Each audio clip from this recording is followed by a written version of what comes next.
What's going on, YouTube? It's me, Kareem, and you're now into the Progress Portal. I want y'all to sit back, relax. We're gonna have a good time. Today, I'm gonna try something a little bit different. I'm gonna try to actually analyze videos and give this one gonna work and give you that don't work here, and give you my point of view on what I'm actually looking at. It may be conspiracy theories, or if I can give you my personal opinion to let you know if I feel like uh, the video is real or if it's fake.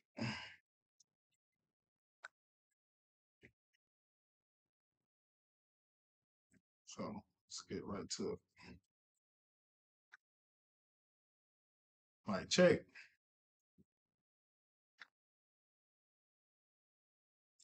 I'm gonna give you my personal opinion to know if the videos is real or if the video is fake.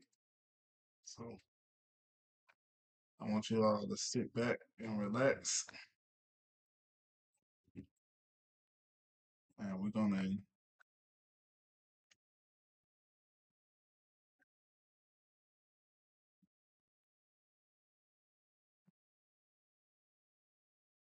we are going to enjoy.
So I want you all to sit back, relax.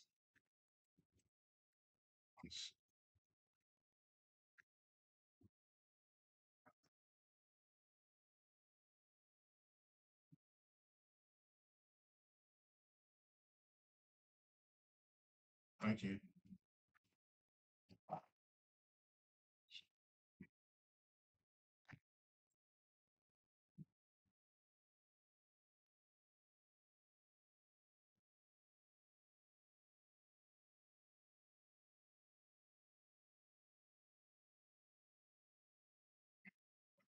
I'm taking extra long to start the stream. People be like, man, this nigga don't know what the fuck he doing streaming. What the hell? What Dream doing streaming?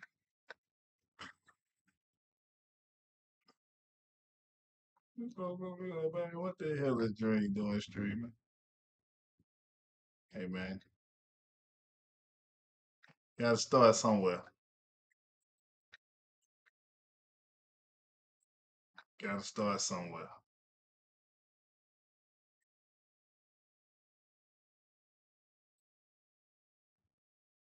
Gotta start somewhere. Can y'all hear me? I just need a yay or nay. I just need a yay or nay. Can y'all hear me? Is it echoing? such and such marketing or whatever it is. And you can have as many of those as you want. And then next thing is do not name your company anything specific, because if you notice, when you name something specific, you lock yourself into a certain SIC code. So you want ABC Incorporated, something that doesn't mean anything. You ever notice that Starbucks doesn't mean coffee? You ever notice that Walmart doesn't mean cheap clothes? Did you ever notice that Apple doesn't mean computers? Because they know better. So what I'm trying to teach you is to know better. So the answer to your question is, if you have an LLC that's already there, don't change it because you will lose your age. Message! But you take that LLC and do one of two things. You put that underneath your C Corp as doing business as a DBA. ABC Corporation, doing business as such and such marketing or whatever it is. And you can have as many of those as you want. And then next thing is do not name your company anything specific, because if you notice, when you name something specific, you lock yourself into a certain SIC code. So you want ABC Incorporated, something that doesn't mean anything. You ever notice that Starbucks doesn't mean coffee? You ever notice that Walmart doesn't mean cheap clothes? Did you ever notice that Apple doesn't mean computers? Because they know better. So what I'm trying to teach you is to know better. So the answer to your question is, if you have an LLC that's already there, don't change it because you will lose your age. Message! But you take that LLC and do one of two things. You put that underneath your C Corp as doing business as a DBA. ABC Corporation, doing business as such as. Banks don't take deposits and banks don't lend money. And there's rulings in English courts. What is actually a bank deposit? Well, that is to confuse people. At law, there's no such thing as a bank deposit. It's simply a loan. Well, hang on, a deposit is a loan? Yes, it's a loan we give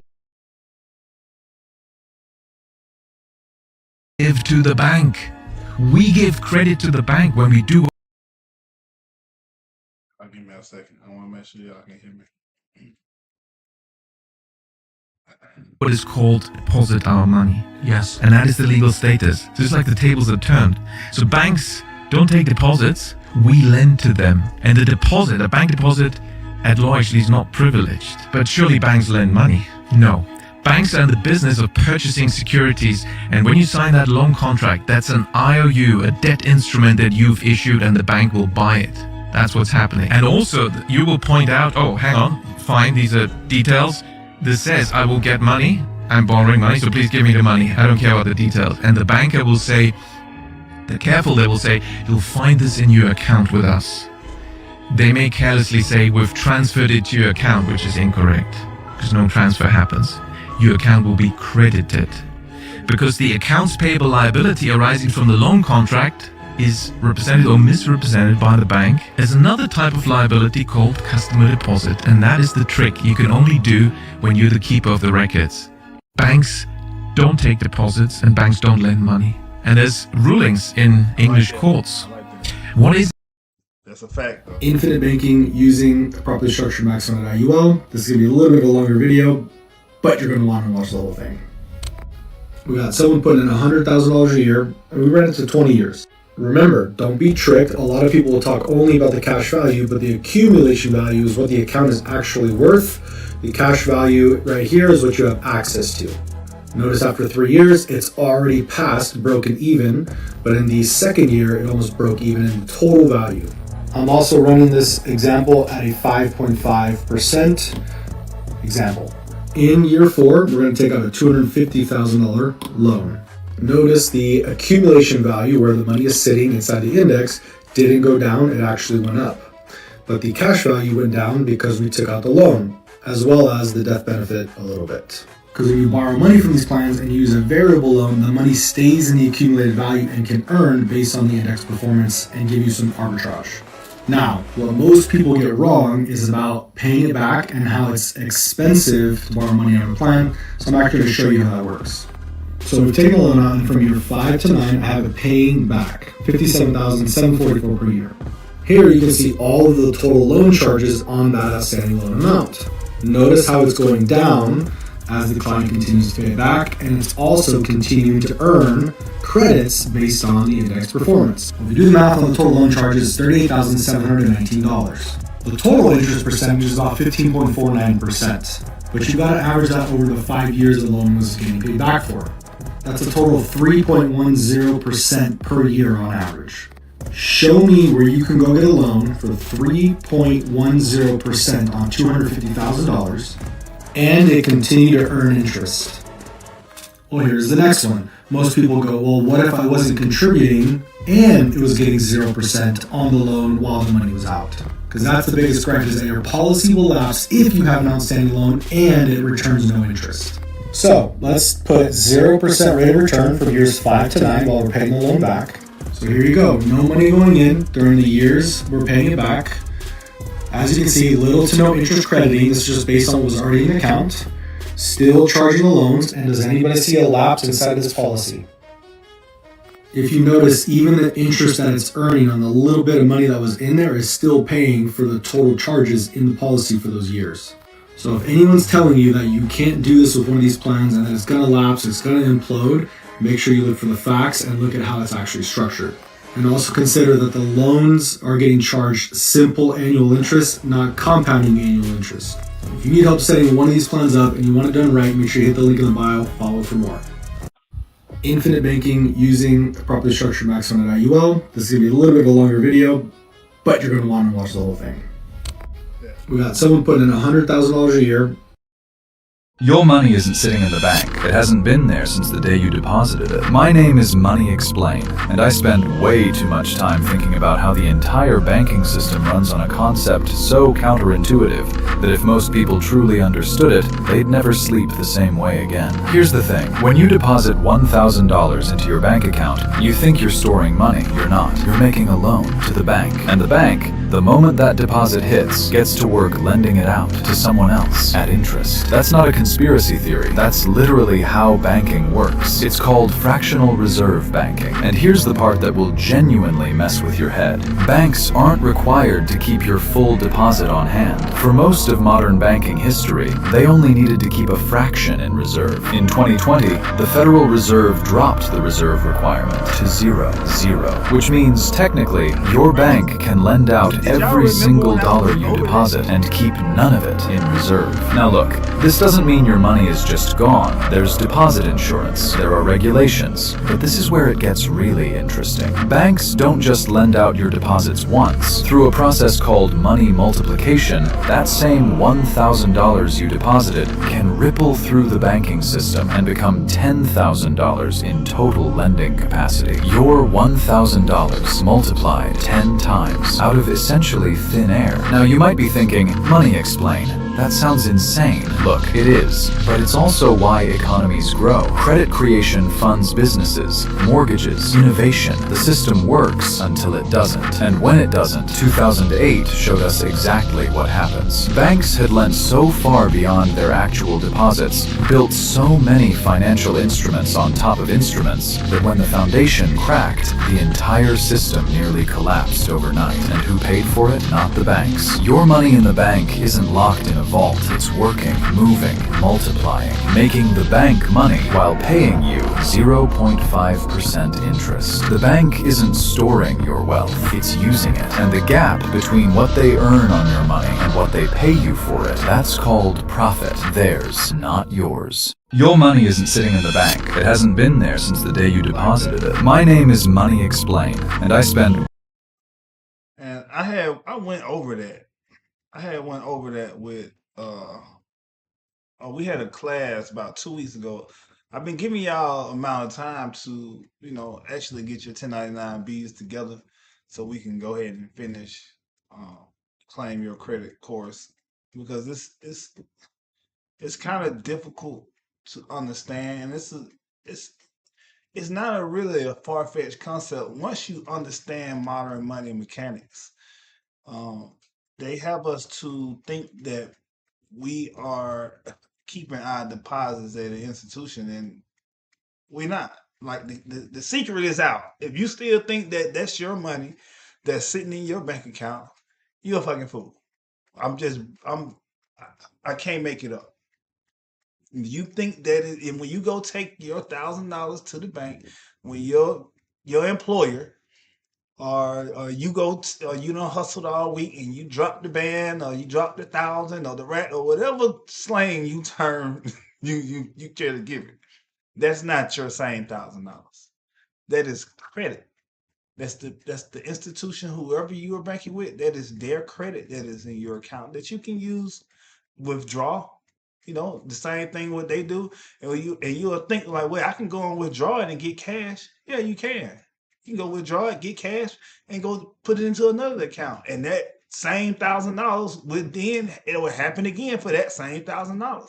It'll be times 10, and you will get the same credit into the account. Then you'll be like, oh, well, Reem, I can take it out of this account and then go put it right back in the same account. And now that same credit went from 1,000 to 2,000. Yes, that's what they're doing.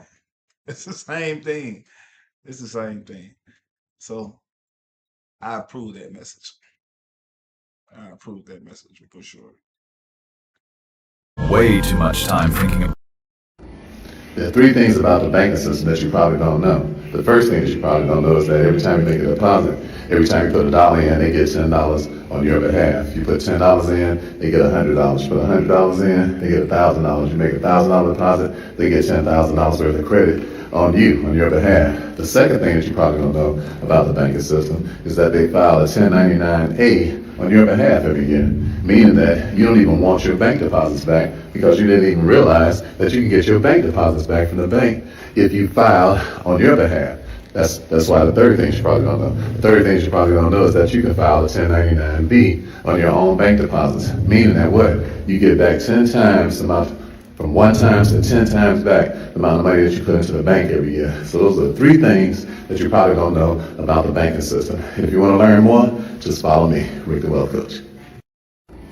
Well, Three things I'm a about the bank, banking system Brian, that and you probably I don't know. borrow money The first and thing I lend it out, and I charge more to the people I'm lending it to every than time you put I $1 pay in, the they people get from whom I'm $10 borrowing on it. your behalf. Who do you borrow Put money $10 from? in, they get $100. Well, from depositors, Brian. Have you got a dollar? Make $1,000 I borrow your dollar, and I'll give you, there's your bank balance. on you, $1. on your $1. behalf. Right, The second okay, thing and you you probably pay don't interest to know me about on the that. banking I do, but I system also is that they charge file a you fees. 1099-A Well, why do you on charge your me fees? behalf. Because, Brian, I'm looking after your money. Your money is secure with me on my bank. I mean, this is a very important amount of money. This is probably your nest egg. It's safe with us. And how much interest do you pay me?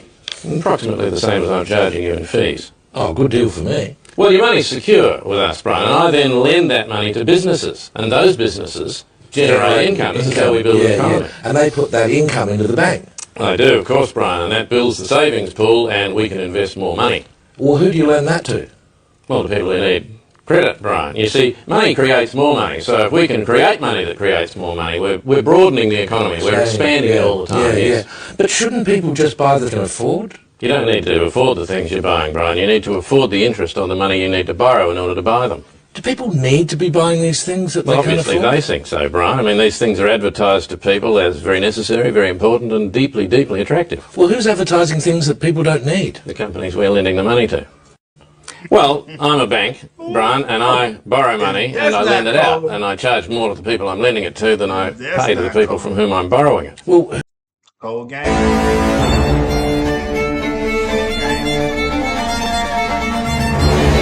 It's a cold game. All the banks are broke. They're broke because we have a system called fractional reserve banking, which means that banks can lend money that they don't actually have.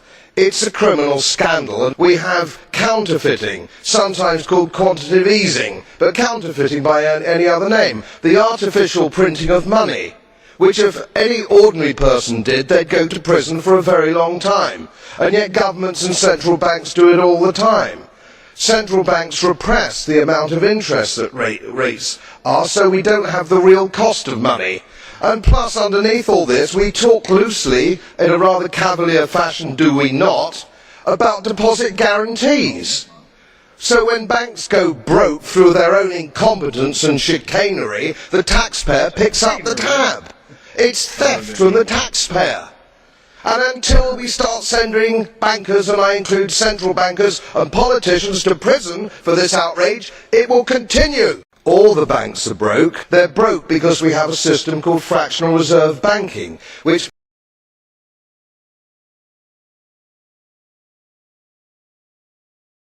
And speaking of money, how about the $20 you owe me? Oh, yeah? Well, I only got 10, so here's 10, I owe you 10. Oh, thanks. Hey, Mo, Watch you owe this. me 20. Well, here's 10, I'll owe you 10. You owe me 20. Here's 10, I owe you 10. Here's the 10 I owe you. Here's the 10 I owe you. Here's the 10 I owe you. Good, now we're all even. And speaking of money, how about the $20 Watch you owe this me? again. Oh, yeah? Well, I only got 10, so here's 10, I owe you 10. Thanks. Hey, Mo, you owe me 20. Well, here's 10, I'll owe you 10. You owe me 20. Here's 10, I owe you 10. Here's the 10 I owe you. Here's the 10 I owe you. Here's the 10 I owe you. Good, now we're all even. And speaking of money, how about the $20 you owe me? Oh, yeah. There are three things about the banking system that you probably don't know. There's a deep meaning in that. Let me wake you guys up to something that the banks are never, ever going to tell you. When you deposit money into a traditional bank, they don't just sit on it. They're literally leveraging your money, people. They lend it out, they invest it, and they multiply it while giving you basically nothing in return. You get pennies on the dollar. Now here's the truth that they don't want you to know. You can flip the script and become your own bank by using a properly structured life insurance contract. I wasn't taught this when I was in school. When designed the proper way, your money will grow tax advantage, compounds inside of a policy, and you can borrow against it while it keeps earning interest. That means that you keep getting both the use of your money and the growth of your money at the same time. This is the same strategy that wealthy families and corporations and banks have been using for over 100 years. But they don't teach you this in school, and no traditional financial advisor is going to sit down and explain it because they make money by keeping you in the system. If your income is flowing into a regular bank, you're literally handing away all of your leverage. But if you set up your own private bank through life insurance, you get control, you get the growth, and the power is back in your hands. This is how the wealthy protect and multiply their money, and it's time that you learn how to do the same thing. You can message me, or you can book an appointment with me and my team in the bio. You can download all of my books for free. Be careful of scammers out there. There are people stealing my content. Make sure you download my books for free, read them, and then book an appointment in the bio. Me and my team will show you how these concepts apply to you. As always, be safe out there. Love you all. Let me wake you guys up to something that the banks. All right, so what he is talking about is the insurance policy is normally like a cash value policy. But me personally, it's just me personally, I would rather make that deposit into the bank. Now just listen to me. Just listen to me first. Just hear me out. Hear me out. Hear me out. What he's saying is very good. What he's saying is very good. Is very useful. But what I personally would do is I would allow the bank to do times 10 on my deposit, right? Just hear me out. You know, we gotta cross them up with the, because once they think that they gotten over, but I don't think that they got over, but it's just the system. They just utilizing the system. It's not necessarily getting over. If you read Modern Mechanics, you would know exactly what everybody is saying. It's not like it's not a secret. It's public information on what they're actually doing. It's called fractional lending, and they're doing securitization on the deposits, and they also do securitization on your written promissory notes that you are financing your automobiles with. You are the original issuer of the discount, or the original issuer of the debt that you sign for your vehicle or your home or whatever. But how I would play it is I would allow the bank to get my 10,000 or 100,000 or 200,000. I would allow them to use it. But then at the end of the year, I then with times 10, I would multiply the deposit. I would use the multiplication that they done, but I just claim it for my own benefit. Take that and then open up the insurance policy. They have a thing called premium finance life insurance. So with premium finance life insurance, you can increase the value of your trust because you'll get it in your trust. Now, the premium, if you finance your premium, now the actual premium you can go and leverage. So say, hey, well, shit, Ray, my credit messed up and I want to get me a new car or whatever. Do you honestly think that you will need another trust to back your loan? And you got an asset in your trust already that's worth $1 million. $1 million insurance policy ain't nothing but $47 a month. So you can get a $10 million, $40 million life insurance policy, fund it, push the premium towards the front. That way you'll have more cash value. Create you a LOC, a letter of credit, as the guarantor for whatever you're trying to get, and you can back your own loans.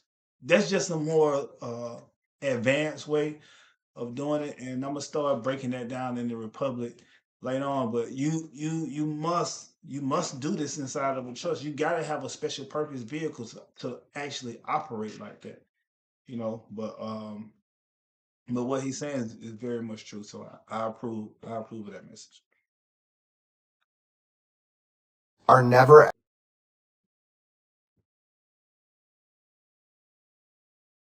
$50,000. What?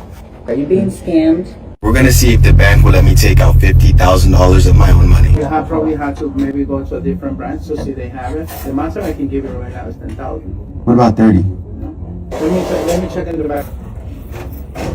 Yeah. I can give you 20. It's crazy because other people were taking out money too, so I know they have 50,000 in it. Location number 2. I was looking to do a withdrawal. 50,000. What? Are you serious in cash? Yeah. Why do you, okay, first of all, why do you need that much in cash? Are you being scammed? Why do you need that in cash? So I got it for my mother's birthday. So why can't you just make a share check? You put it in this bank and it'll be available the next day. Just that I'd rather give them in cash. Kind of clean this out. Yeah. So you're trying to get 50,000, you took out 20 already, you need another 30, is that what's going on? Yeah. That 50 is your ultimate. Yeah. Okay. I went to 3 different banks. They won't let you get a hold of your money. The lady actually says in there one time, you're trying to clean us out. It's so true because banks just don't have our money. It's the fractional reserve banking system. So if you deposit $1,000 in the bank, they only have to keep $100. They can lend out the other 900. So they're just basically hoping that not everybody comes and tries to withdraw their money at the same time. Because if it did, they don't have it. It's out working for them. That's why I always talk about becoming your own bank. Banks are already using your money to make more. Why don't you just take back control? You use your money, become your own bank, and make what they're making on you. 50,000. What? Who do you think should not be using it? People who don't have the means to park money into something that they're going to have to continue to pay for. Because when you think about it, you're making payments like a car payment on the infinite banking. Typically, those payments are a lot higher when you're doing whole life policies versus term policies. I can get a $5 million term policy and pay $100 a month. I go get a whole life policy with the cash value to it. My monthly might be $500-$600 a month in order to have liquidity, right? So for a lot of people who want to do infinite banking, they hear these concepts, but they may not be in the income place to focus on infinite banking. So I'd rather than the tech home plate, just get term insurance policy, cover your family, and get a good term insurance policy until it makes sense for you to start thinking about infinite banking. Who do you think should not be using it? People who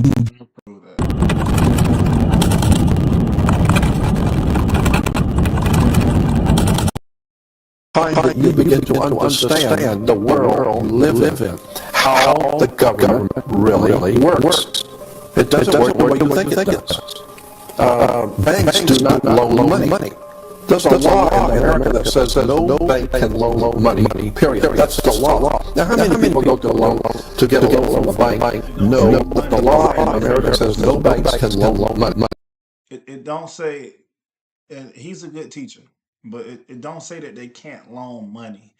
It says that they can't loan out capital. They can't loan out their reserves. I want to just correct them. Um, Money in itself, the definition of money, notes and bills are not, don't even classify. That's not even the definition for money. So I just want to, emphasize on that. But I understand what he's trying to say, though, for sure. How many people know that? I mean, think about it. Just reason for a moment. Suppose I put my $100,000 of my money into a bank, and 2 days later you come in and want to buy a boat for $200,000 or $100,000, and the bank is going to give you my $100,000 to buy your boat. No possible way is that going to happen. Banks do not have the authority to take my money and give it to you. And if you don't pay, then what? I just lost my money because they gave you my money. That's not the way banks work. Banks do not loan money.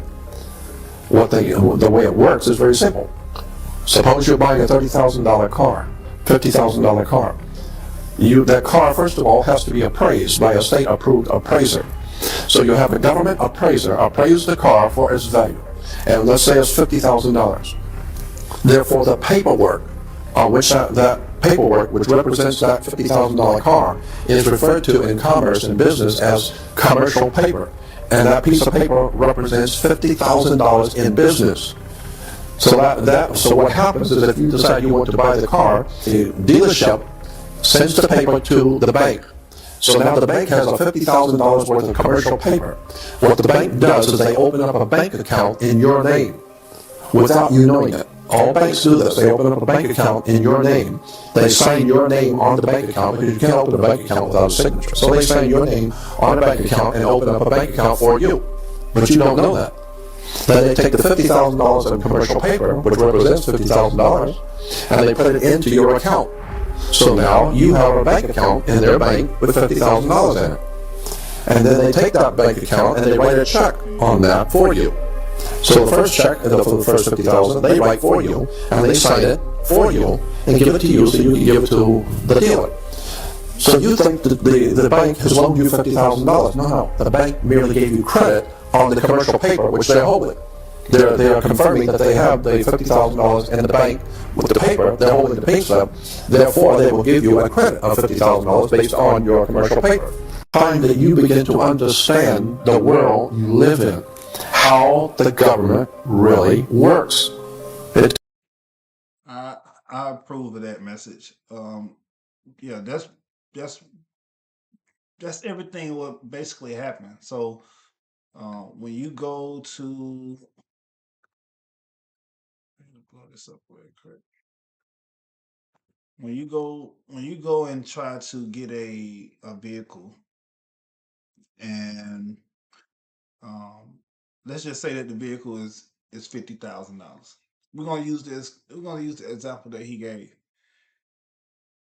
and the vehicle is 50 grand. So that means that the application what he is holding is now a check. A small rectangle doesn't always mean it's a check. A check is just an instrument. It's just an instrument that need performance. That's all it is. That's all a check is. It don't matter. You used to seeing a check on, a small rectangle, but check is also on just a regular sheet of paper. The four corners is the court of authority. This is what you need to issue your authority on.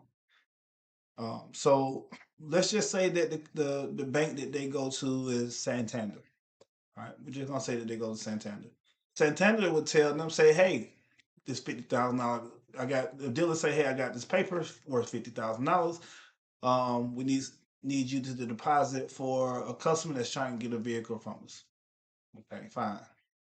Santander would tell them, well, we'll only give you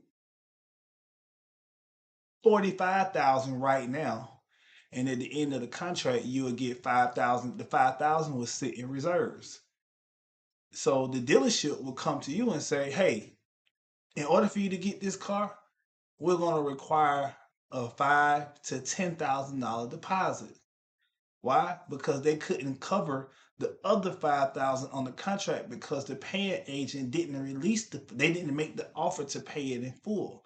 But if you get the contract and you get a zero down, then you're covered. You understand what I'm saying?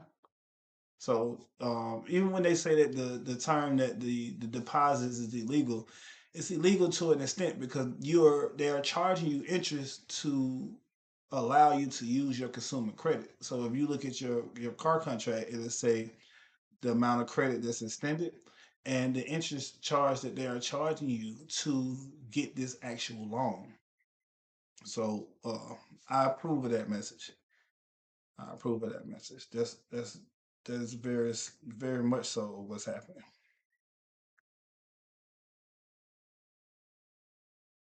It doesn't work the way you think it does.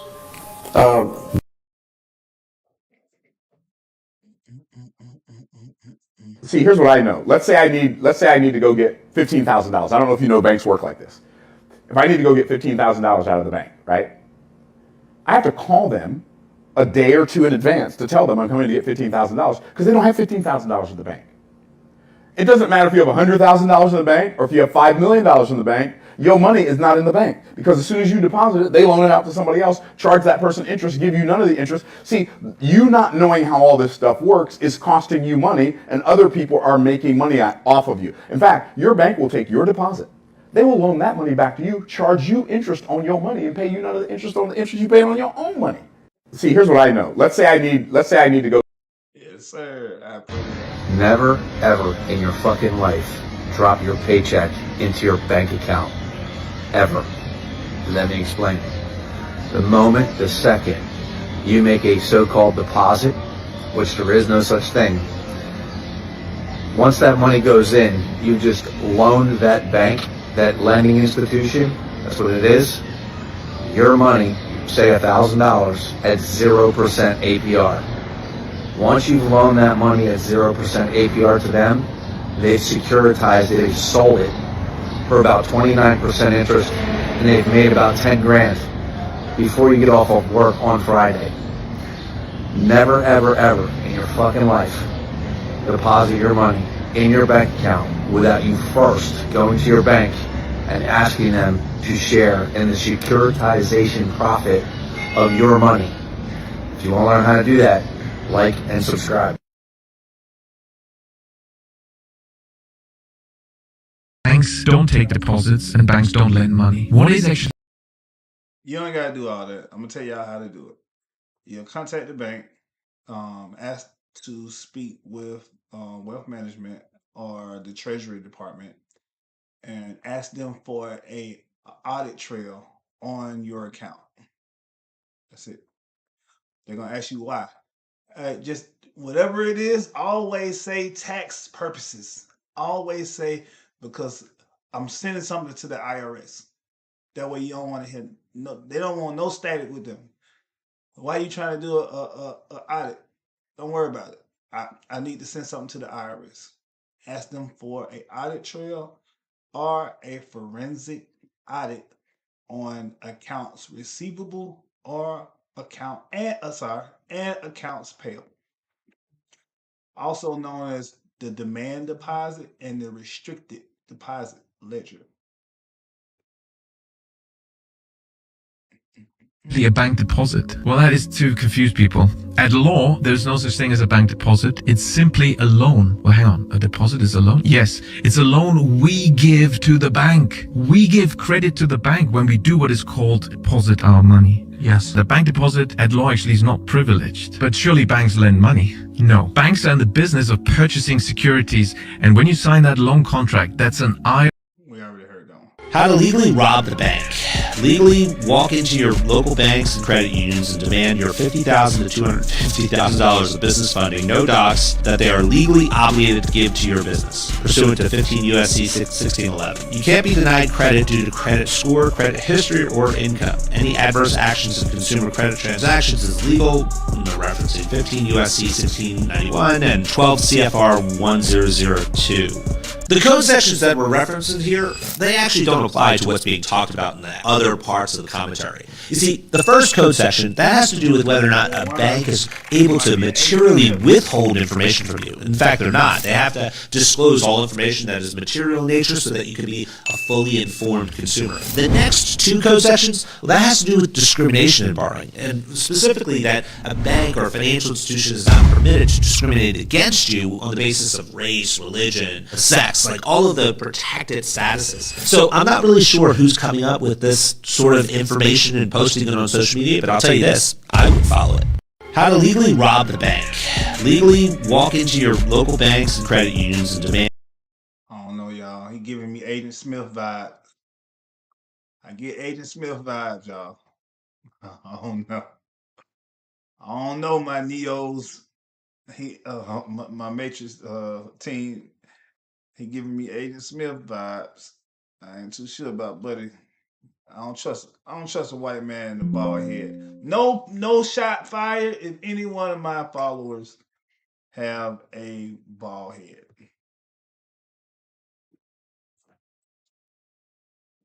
Bro.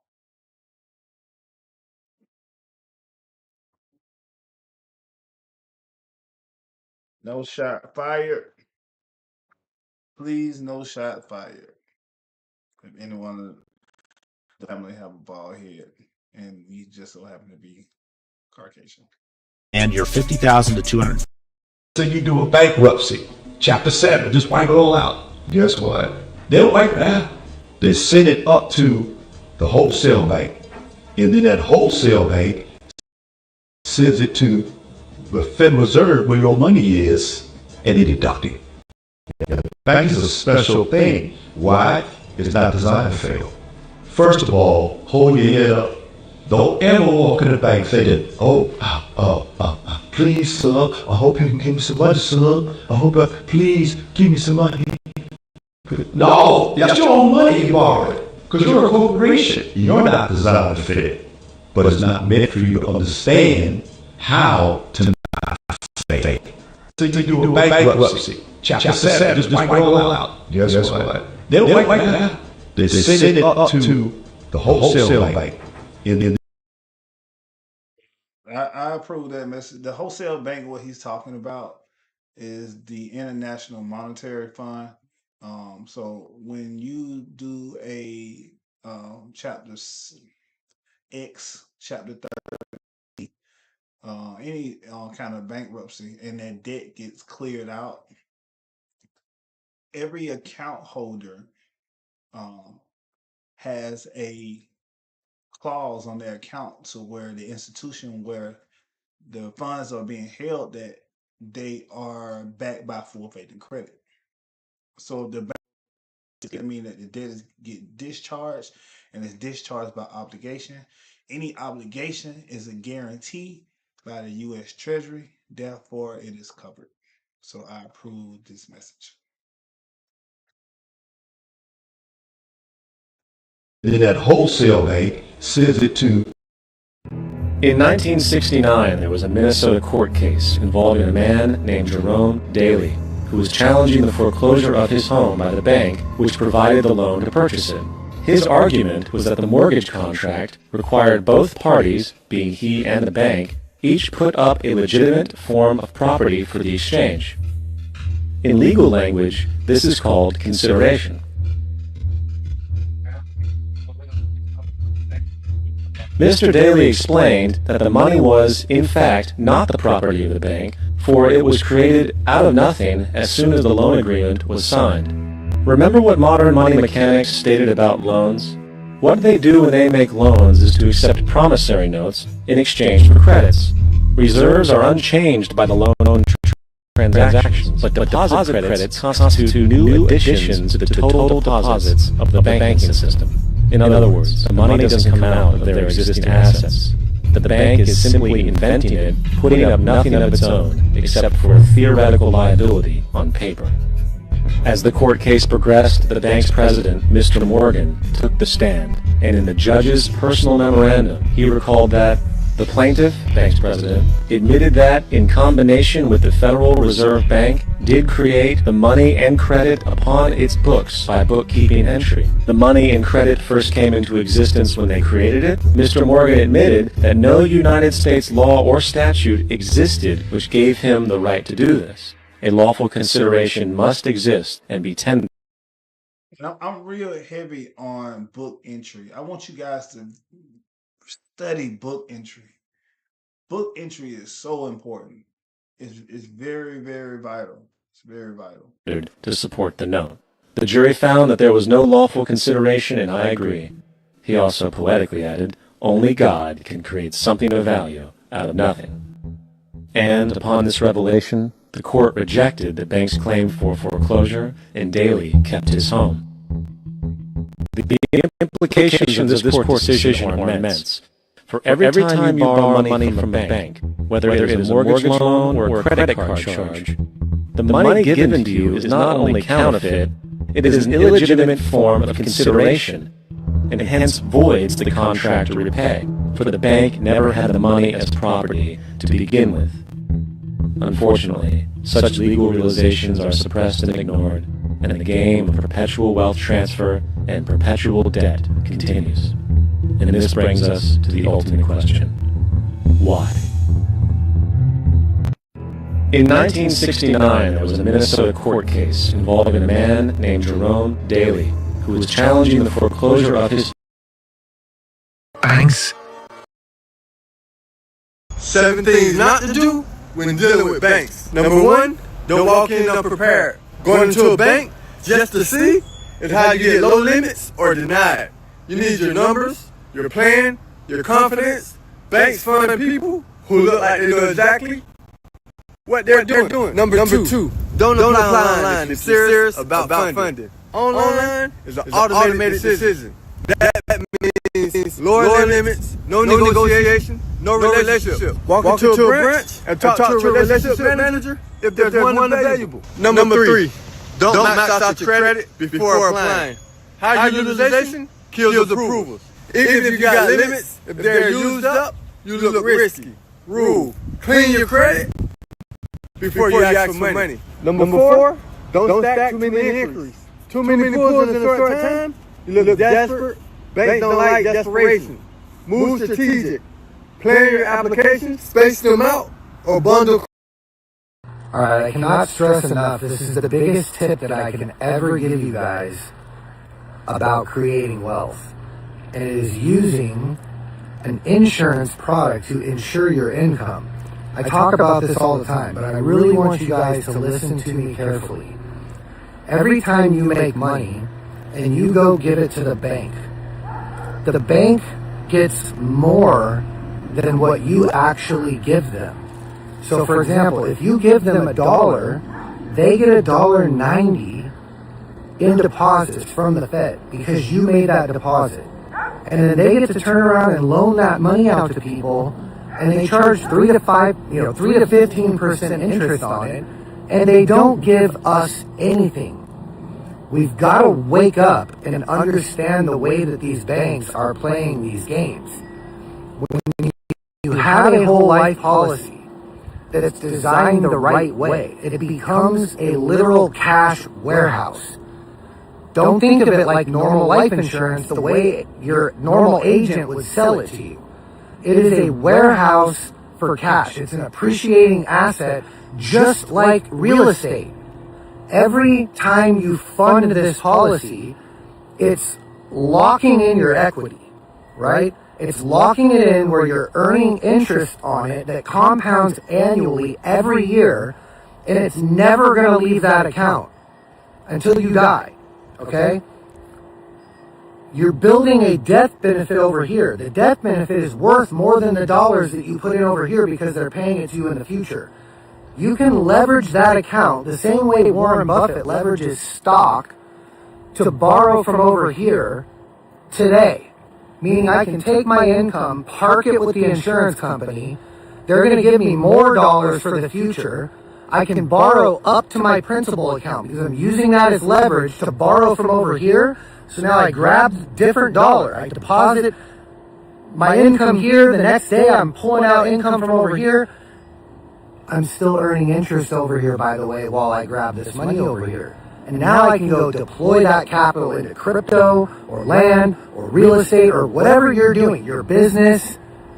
This is how wealthy people do it. And every time you make more money, you're parking it over there in your warehouse, you're pulling it out over there from future money, and you're getting the money extremely cheap over here. Simple interest. Listen, this is the money game, folks. This is the real information that's going to teach you how to get wealthy.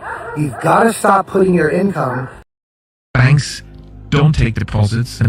The three things. Matthew Bender's Banking Law. International Banking Letters of Credit. Now, in understanding that and modern money mechanics, what you want to take a look at is this. A birth certificate bond is created for you at birth, whether you like it or not. You are a banker by force. Learn their system and beat them at their own game. What am I talking about? A police officer gives you a ticket, and this is how it's used against you. He gives you a copy, takes the original, makes a deposit at the police department, and 10 times that amount is created right out of thin air. With a private placement program, as long as the project betters humanity, creates jobs, and houses people, the government banking system will allow you to make 10 times multiple at minimum if you make $1 million deposit right out of thin air, up to $1 billion minimum. Ladies and gentlemen, you're in the wrong game. Have a nice day. So what's really going on? All right, cool. Look, we're gonna talk through this. For example, right? Because I'm a visual learner. I gotta see things and put it into perspective. So if you're anything like me, you gotta see what the FICO is going on here. So let's say your car note is $20,000, right? For 7 years at 7.5 interest rate. And you know, in this market, interest rate can even be more than that. Potentially way more than that, right? But let's say for sake of this video, it's $20,000 for 7 years for 7.5 interest rate. That's going to give you $5,768.30 more that you have to pay on that car loan in 7 years, which then means your total is going to be $25,768.30 that you end up paying the bank after these 7 years are over. So then you start to think, so hold on, we're going to go back to page 1.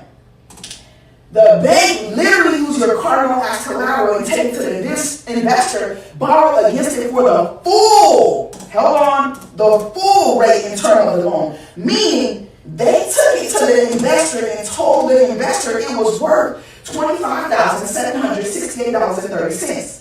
That's the amount they took to the investors. Whoa. So you went and took my collateral, me, I gave this product value, because without me signing it, you didn't have nothing to begin with. You're not even a creditor. Stay with me. So they took it to the investor and they said, baby, you made money off of me. They made money off of you because when they took it to the investor, they told the investor, hey, this car note is worth $25,768.30. I'm going to sell it to you. So when they sold it to the investor, they sold it for this price.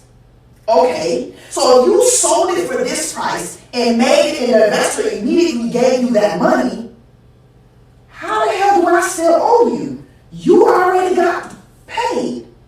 Or am I tripping? I don't know, y'all. Stay with me. Stay with me. I promise you it's going to make sense. I'm going to make this all make sense. This is called, when I look this up, this is called unjust enrichment. Unjust enrichment by law means an equitable legal doctrine requiring one party to make restitution when they unfairly benefit at another's expense. So, when the banks went and sold your loan to that investor, they benefited off of it, but they still told you you owe that car loan. That doesn't sound right. That is unjust enrichment. Now you're thinking sunset and our girl, what do we do? We learned what this is, what do we do about it? Stay with me. So what's really going on? All right, cool. We're gonna talk through this. For example, right? Because I'm a visual. Yeah, what she's saying is very much true. I want y'all to follow me to FR16. I'm finna pull the code what she's talking about, if I can remember.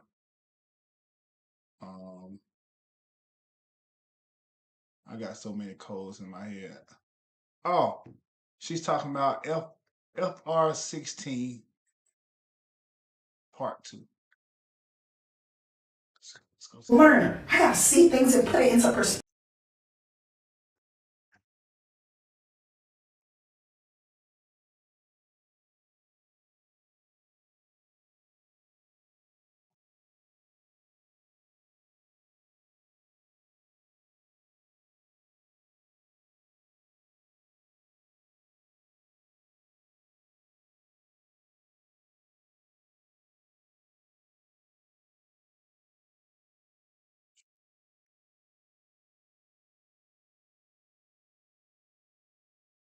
We're talking about FR.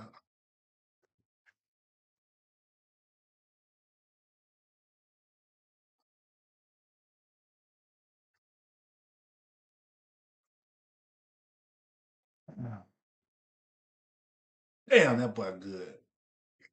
That boy good, man. Hey, man, I'm cold. I'm cold. All right. So what she's talking about is this code right here, the Federal Reserve Act, Section 16, Part 2. It says outline the process in which a Federal Reserve Bank may request Federal Reserve notes. Each bank must apply to its local Federal Reserve agent for the amount of notes it requires. The application must be accompanied by collateral equal to the value of notes requested.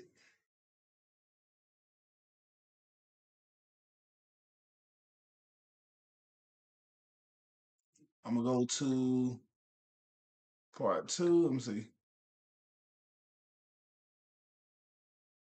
Boy, I'm sorry. It's Part 1. It's Part 1. My apologies. All right. Federal Reserve notes are authorized by the Board of Governors. Federal Reserve System is to be executive made for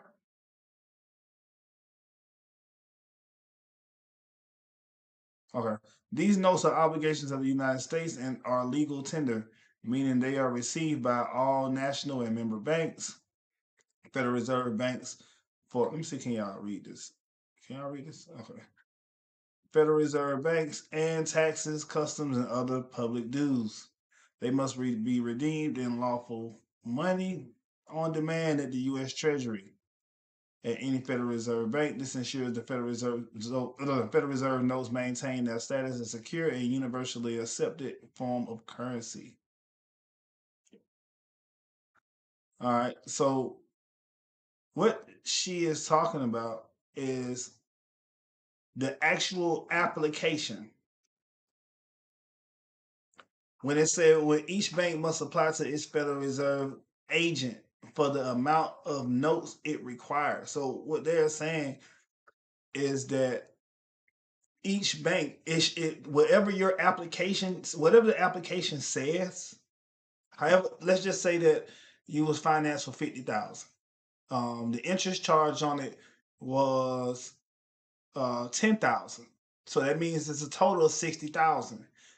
That application is worth 60,000. It's no longer worth 50,000. It is worth 60,000 with the interest included. So it should, in no event, they changed it up a little bit, but it used to say, I like this code right here because FR16 Part 2, it says, shall in no event shall any application be less than what was originally applied for. So what they're saying is that if you go and get a $50,000 car, right? And they say, "Oh well, we're gonna give you a deal. We're giving you a deal. You give us 10,000, and we'll get the car." So supposedly, you would think that the 40,000 would be deducted from the application if you gave them 10,000. No, You just gave them 10,000 for free because they still the actual paper, the commercial paper, is still worth the original 50,000. Now if they charge you interest, which they always do, we're gonna say they charge you $10,000 in interest. Now that actual paper is worth 60,000. The 10,000 that they asked for a deposit from you, you just gave them free money because the application must be what was applied for.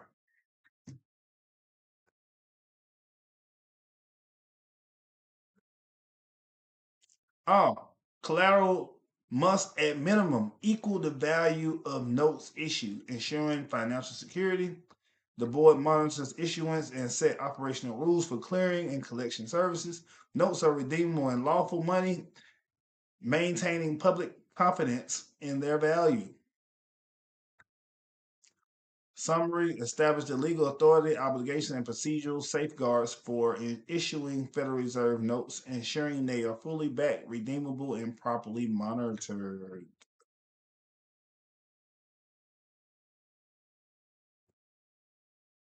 So, what she says, So if you're anything like me, you got All the banks. Everyone thinks the money in their bank account belongs. The world economy is just one big casino, fueled by a giant debt bubble and computer-driven derivatives. There's only one thing better than being a gambler in a casino. That's being a house. That is right. There's a systemized machine out there, sucking capital from localities and injecting it into the global markets where it can be used to speculate and manipulate. And if something goes wrong, there are bailouts and bail-ins, federal aid, and easing, where the government doesn't hunt you down, but instead gives you a nice soft net to land in. That's your answer, the five-set challenge. You want There's only one thing better than being a gambler in a casino. That's being a house.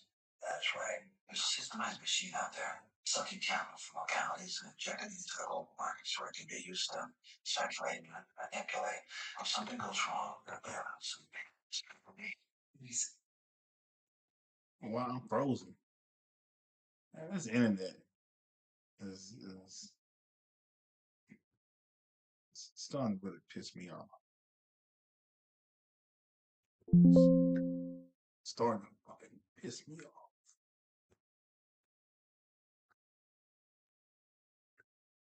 This internet is really pissing me off.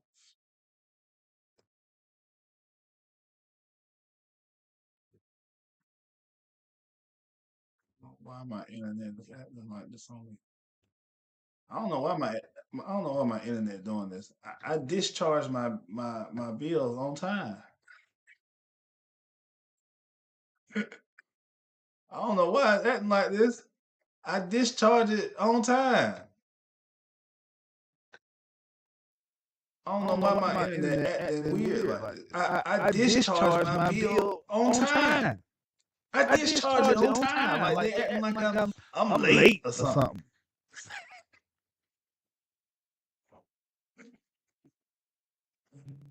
I discharged it on time. Like I don't understand. Progressive just sent me a letter the other day.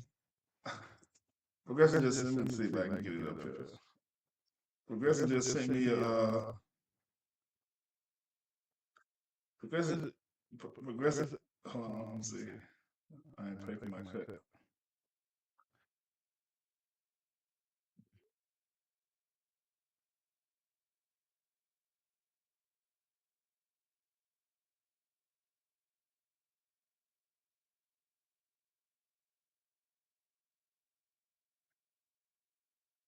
So look, check the move. I just discharged Progressive last month for $2,500. $2,511. Y'all know these folks so petty. They sent me an invoice for $48. I'm finna really show it to y'all. Let me see if I can get it up here. I don't know, because I'm all the way on the other wing of the crib, and I'm up on the third, so I don't even know if she gonna come over there. Let me see if I can get it up here. Watch this shit. I gotta show y'all. Become a bank. I want to become a bank. In order to rob it, in order that I don't have to. The world economy is just one big casino, fueled by a giant debt bubble and computer-driven derivatives. There's only one thing better than being a gambler in a casino. That's being a house. That is right. There's a systemized machine out there, sucking capital from localities and injecting it into the global markets where it can be used to speculate and manipulate. And if something goes wrong, there are bailouts and bail-ins, federal aid, and easing, where the government doesn't hunt you down, but instead gives you a nice soft net to land in. That's your answer to the fireside chat.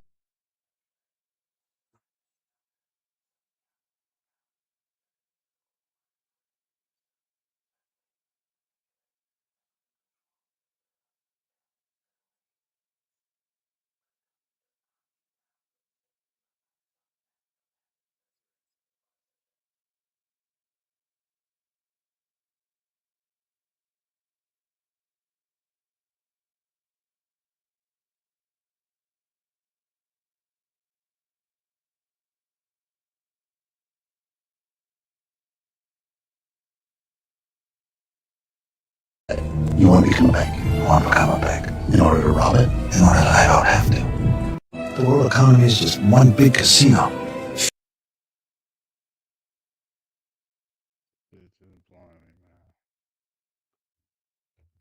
Next week, y'all, I'm gonna have the streaming shit down pat.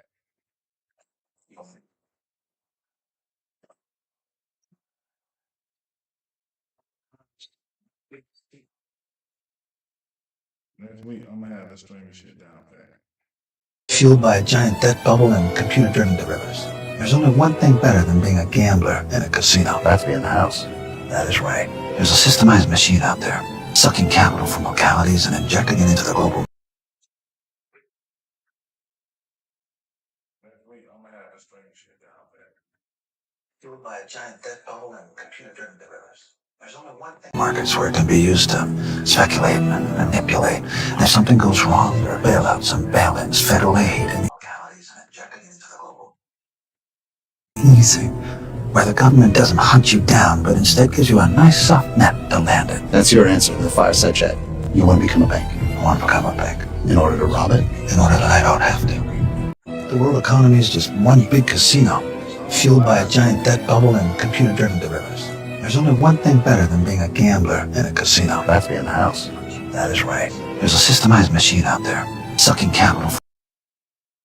The bank does not have to prove where it gets its money from.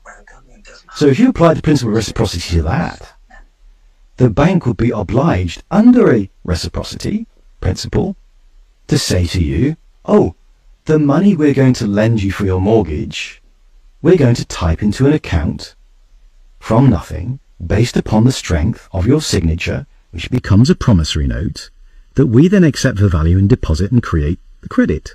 So in fact, customer, you provide the bank, you, as in a human, provides the bank the authority to create the credit that you then borrow.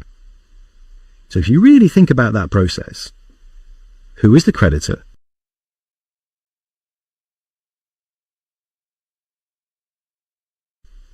And who is really the debtor? If you provide the authority for the bank to create the credit, the authority is really the creditor. The one that operates the process is really the debtor. And that's what I wanted to try and set out to prove in law, because that's the actual fact of the matter, and that's the truth. The bank does not have to prove where it gets its money from. So if you apply the principle of reciprocity to that, the bank would be obliged under a reciprocity principle to say to you, oh, the money we're going to lend you for your mortgage, we're going to type into an account from nothing based upon the strength of your signature, which becomes a promissory note that we then accept for value and deposit and create the credit. So in fact, customer, you provide the bank, you, as in a human, provides the bank the authority to create the credit that you then borrow. So if you really think about that process, who is the creditor and who is really the debtor? If you provide the authority for the bank to create the credit, United States banks are in big trouble, and this has been brewing for quite a while, but this weekend the Fed held an emergency, unannounced meeting and dropped an absolute bombshell on the financial markets. Now, before I get into the details of this meeting, I need to walk you through the timeline so that you understand why the meeting is important. It won't make a lot of sense if you don't know where we're at in the banking sector. In 2023, Silicon Valley Bank, Signature Bank, and First Republic Bank all went out of business. This is where the second, third, and fourth largest banks to ever go under in United States history. And no one cared. We swept it under the rug like it wasn't even there. It was a big deal that no one paid attention to. Then, in 2024, New York Community Bank reported a loss and their stock plummeted and they had to be bailed out and renamed to stay open.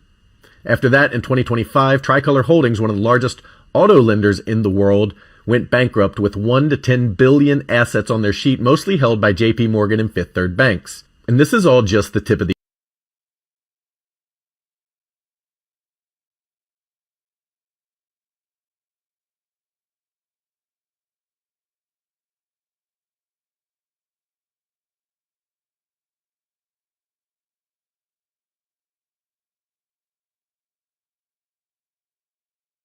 iceberg. The Fed has now quietly admitted that we are in a worse financial position in banking than we were in 2007, right before the Great Financial Crisis. This is because in the Great Financial Crisis, housing was the main driver of the crash. It was one factor. But right now on banking's debt sheet, you have credit card debt that is failing at the highest rate in history. You have auto loans failing at an incredible rate, hence Tricolor going out of business. You have commercial real estate that is absolutely getting crushed because Amazon and COVID put so many people out of business. There are empty buildings everywhere in every city, and banks have all of these loans coming due that they can't pay on their balance sheet. This doesn't even touch into shadow lending, which has $5 trillion of assets, is completely non-transparent, and is held by 25 of the biggest banks in America. These are problems in the banking industry, and they are coming to a head now. Now, that brings us up to our meeting. The Fed held an emergency meeting this weekend because after the Great Financial Crisis, a standing repo facility was created, and this is an emergency fund for banks to borrow from. When banks need to borrow cash overnight to keep operations moving the next day, they borrow from this fund. Now, they do use it from time to time, and in 2021, it was used very, very strongly, and in 2022, we saw what happened to the market. Now, we have seen $50 billion in October come from that fund. It's the highest since 2021, and it was immediately followed by $20 billion more coming out of that fund. If you combine that with the QT of the Fed and the hoarding that bigger banks are doing of cash, you have a liquidity crisis, and that means that banks can't borrow anymore or get the money they need to stay open. This is going to come to a head very quickly. Now, let me caution you about this because it's important to understand that these types of financial items don't necessarily hit the market the day you hear about them. Take The Big Short. Michael Burry knew about that years before 2008, and it took a while for it to get there. So once it did, the market crashed and fell off a cliff and lost 2/3 of its value. United States banks are in big trouble, and this has been brewing for quite a while. But I don't know if you saw the first video, but here's the bottom line. There's no such thing as a bank deposit, a direct deposit, or cash deposit. What you're doing is you're loaning the bank money at 0% APR. Immediately, doesn't matter if you spend the money immediately, the second you put it in there, they securitize it, which means that they sell it, bundle it, and sell it, and pay for credit card transactions, mortgages, car loans, and they fund all these things at a huge APR, up to 29%, and they make a shit ton of money. All the while rope-a-doping you, and you think that they're protecting your money, whatever. It's a fucking cash machine is what it is. And you give them your money at 0% APR. It's kind of like your family saying to you, hey man, can I borrow some money? And you're like, yeah, here, just give me the $1,000 back. But you don't want any, they're not your family. This is a fucking corporation of business making money off your money without your consent, not reporting it to the IRS, and just killing it. All right? This is why they have those huge buildings in your cities. Anyway, how to stop that is very simple. You open an account, okay, an account in a company like Charles Schwab or Fidelity. Okay, they're not banks. They don't securitize your direct deposit. They don't. You open a brokerage account. Okay, so if you get paid every 2 weeks, open a brokerage account like with a margin on it. It's easy. You just do it online. Switch your direct deposit over to it.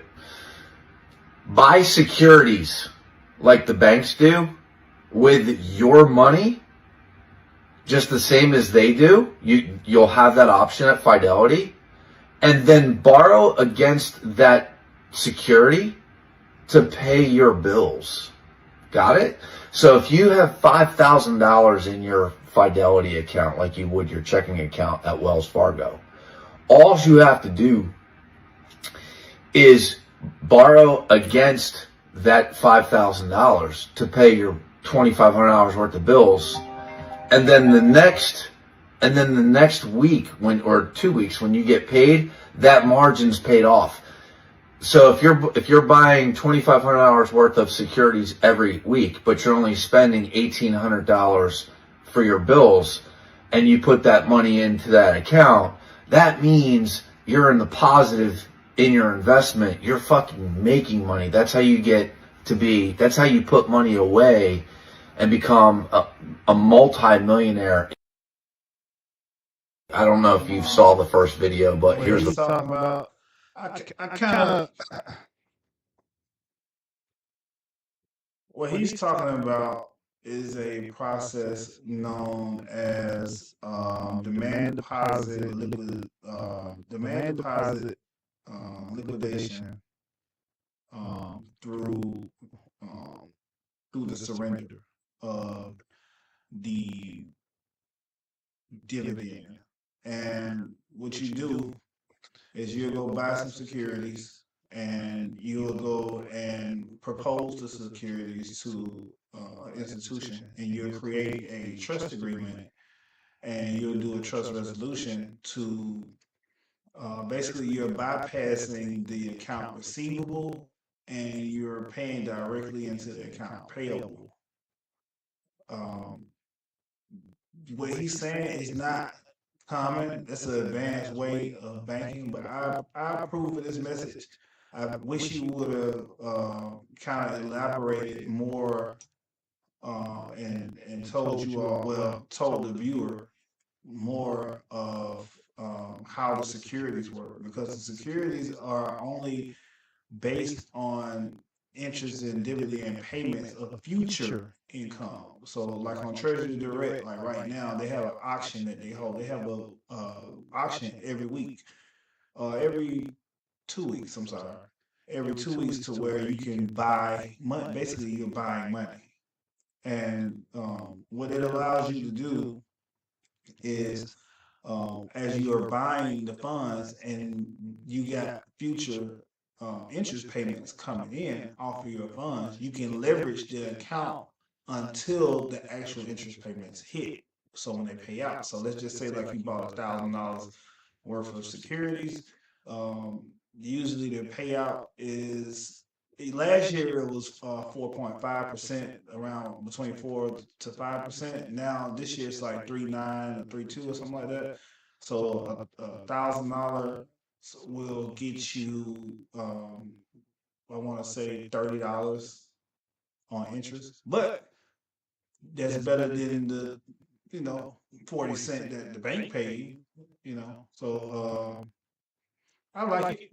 I like it. I approve it. the bottom line. There's no such thing as a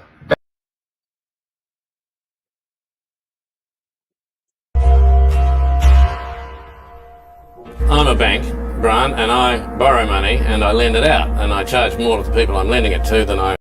The fundamental part of money, which is called fractionalized banking. And fractionalized banking is something that finance people understand, and the people on the street, and when I say people on the street, that's where I was when I started on Wall Street, would find it impossible to believe. Also, Impossible. you can do it with, Why? I just seen someone comment. Yeah, it's basically asset-based lending, but you also keep in mind, phase three. I get into you actually having a safe deposit box.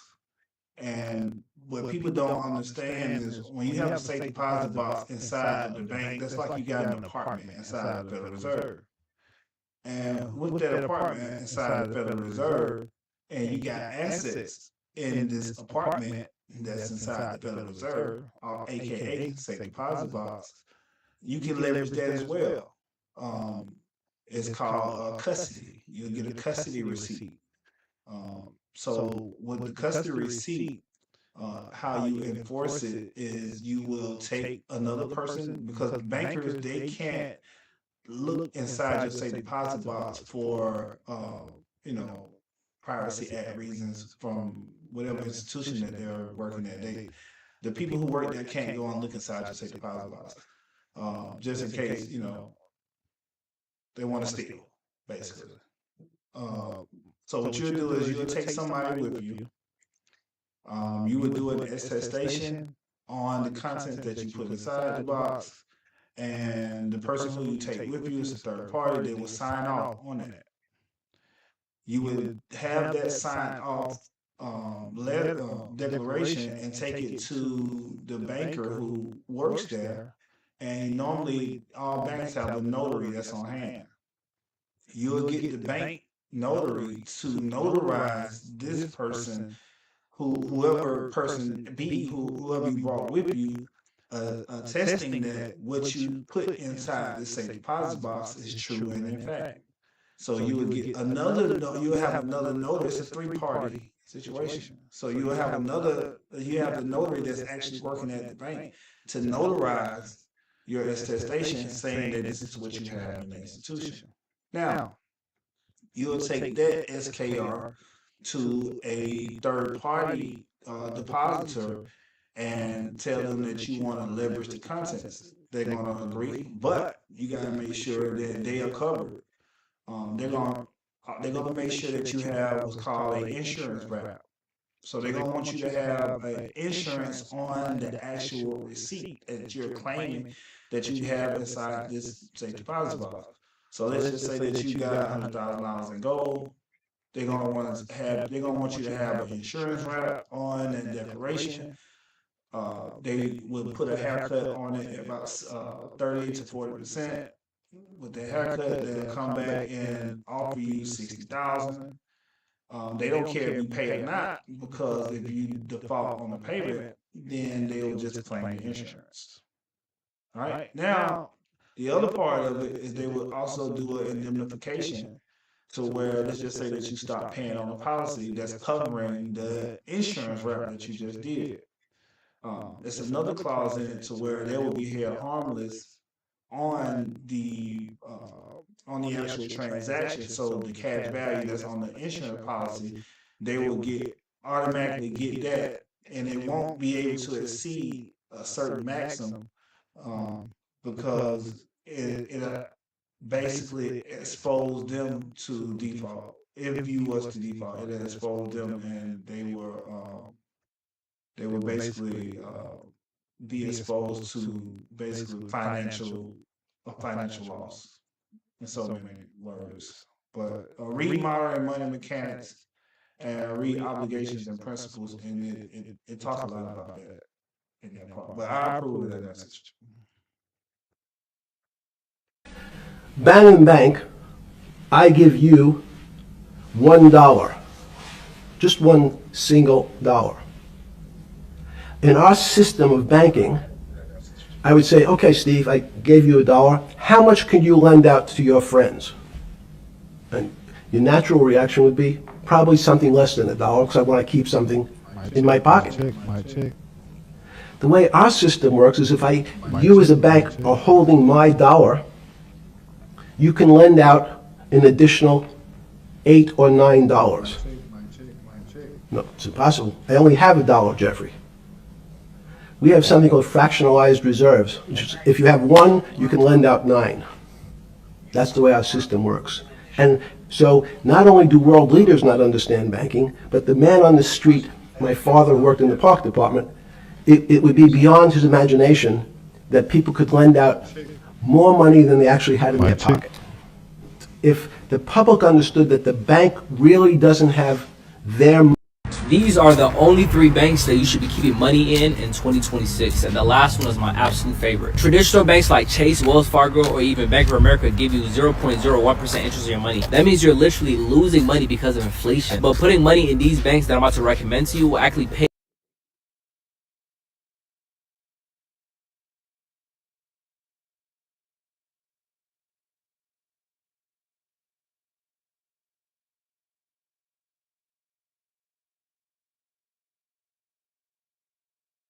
pay you a lot of money to simply keep your money in that savings account. For number one, we have CIT Bank. They would pay you 3.7% interest on your money. That means if you had $10,000 by the end of the year, they would literally give you almost $400. They have no hidden fees, no monthly fees, or no maintenance fees. And of course, your money is FDIC insured, meaning your money is protected by the government. And number two, I recommend SoFi. They will actually give you a $300 sign-up bonus when you sign up and set up direct deposit. But right now, they're paying you about 3.3% interest on your money. With them, your money is also FDIC insured. And of course, since it's a high yield savings account, your money still stays liquid. That means you can withdraw at any time, just like a traditional savings account. And before I get to the last one, make sure you comment bank down below, and I'll send you a list of some of my favorite high yield savings accounts, so you can simply look through the list and sign up for the ones that you prefer. And for the last one, they'll pay you a 3.6% interest on your money. With them, your money is FDIC insured. They have no monthly maintenance fees, no hidden fees, or anything of that sort. They have great customer service. Even when interest rates are changing, they still pay out some of the highest interest. Their names start with an S. I want you to comment down below to guess what bank you think this is. These are the only 3 banks that you should be keeping money in 2026, and the last one is my absolute favorite. You don't have to comment below. It's Santander. I'm not trying to step on his toes or anything like that. Tell these folks the name of the bank, man. Ain't nothing. Santander. Ain't no big deal like that. Like, I'm not saying that, you know. Just tell the people what it is, bro. Just tell the people what it is. Traditional banks like Chase. These are 3 banks that I would do everything in my power to stay away from as a financially literate 19-year-old. For the first one, we have Wells Fargo. Wells Fargo has been in multiple scandals, one of them being that they were opening up accounts without the user's permission. Between 2011 to 2016, a lot of their employees were opening checking accounts, credit cards, savings accounts without customers' knowledge or consent. They were hit with fines, legal penalties, and aggressive quotas. With every stage in your financial journey, you should only be banking with banks that have a trustworthy background. For the second one, we have Bank of America, and we all know about this one. Bank of America was hit with a $250 million fine, accounting for a numerous amount of shady practices. They have also been caught double dipping on fees, charging non-sufficient funds and overdraft fees for the same transaction multiple times. They have also withheld bonuses/rewards for credit cards that they offer.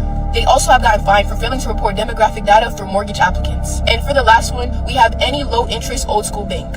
Personally, I only utilize an old school bank like Chase to be able to move my money to my investment accounts or any high yield savings account that I may have. As somebody who is trying to build financial literacy, a high yield savings account can definitely go a long way instead of just storing your money into a bank that's only giving you 0.01% APY on your money. It's not going to make you rich, but it is going to allow you to have some type of liquid cash on hand and pay you more than the average bank would. These are 3 banks. So why the interest is so low on these accounts is because they're no longer required to have reserves. They're paying you on money that they're no longer required to keep. They don't even have to. They have to give you something. And that's just banking. If you give it someone a loan, if you're a lender, then they have to pay you interest. But right now, they don't even have to keep the reserves on hand. I think they passed that in 2003, if I'm not mistaken. Don't quote me on that. But yeah, this is all like base level understanding of banking. I really was hoping that we'll be able to get into the meat and potatoes of it, but I was trying to basically explain some of these videos a little bit more in detail on what they were saying, especially about the infinite banking. Infinite banking is cool, but me personally, I would allow a bank to fractionalize and securitize my instruments, but I would just switch roles with the IRS and make that my own claim. That way I can barter their transaction. It's pretty simple. Now it's simple. I ain't gonna say that because at one point in time I ain't know what the hell that shit was. I was like, man, get out of here. I ain't going to fuck with y'all. You talking about what? Times 10 my money? Oh no, y'all niggas going to jail. Nope. I passed. But then when I understood what was actually happening, I was like, wow. So I can step into the role of the custodian at the institution and securitize my own deposit by way of 1099B and barter it. I'm looked at as a broker. Tell me more. So it was a situation like that. And I had no clue that you can do these things. I honestly, I had no clue that it could happen like that. I was just so stuck on The standard shit. Trying to have good credit, be a good boy, go and be a good boy, be a good girl. And make sure you got 800 credit score. Oppose the whole time that I'm the one. I'm the credit. My signature is the credit. It's just you have to put certain endorsements on these instruments to let them know that you know what's going on. And it is normally a smooth ride. Once you put I can't just say these endorsements out loud. And it's not me gatekeeping. It's just protecting the integrity of the internet. But once certain endorsements are gone, I'll just tell you that it's three types of endorsements. You got blank deposit, special deposit, restricted deposit. And once you understand the endorsement part, then you understand the final. Then you understand how to discharge. Discharge allows you to trigger full faith and credit on any instrument that you are trying to satisfy the obligation. Any obligation is a guarantee by the Treasury. So if you're obligated to pay and there's no money, you just have to enforce your right on the obligation. But it's not really hard. You don't have to mark up your document with all this extra stuff and do all this doing the most, all this A4B stuff. All that's all bull. What you're getting every month is a bearer bond. I think I just got one here. I'll show my personal information.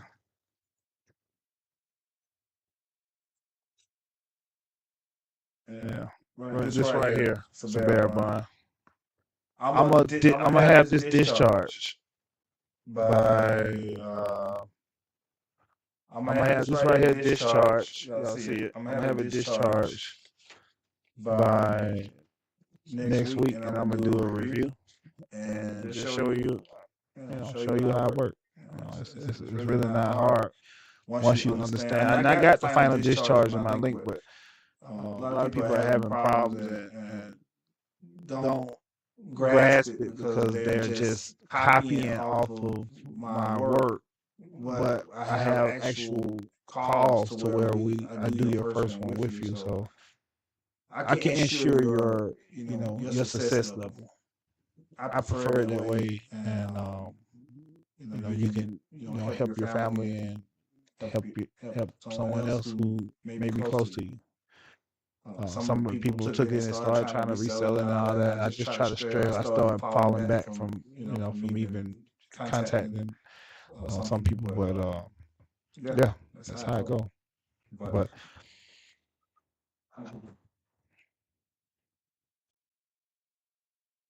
this right here has been a good experience for me. It's been a very good experience. I'm new to the streaming world, and next time I come here, I'm gonna have my mic gonna be set. My commercials I don't pay for is gonna be right. So y'all gotta just show me grace. Show me a little grace. It's what's on the inside. It's what's on the inside. I'm trying to bring awareness, to the community, and it seems like I'm being very impactful. I don't know why people show arrogance on giving this information out. I don't know why people feel like it's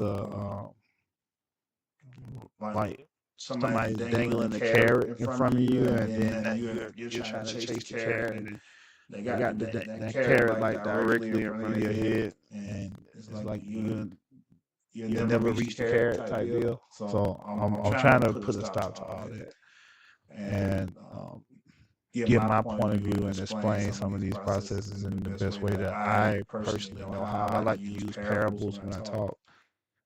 That way it can get through more clear, because it's good to know the terms and the definitions, like how I can go straight to a definition,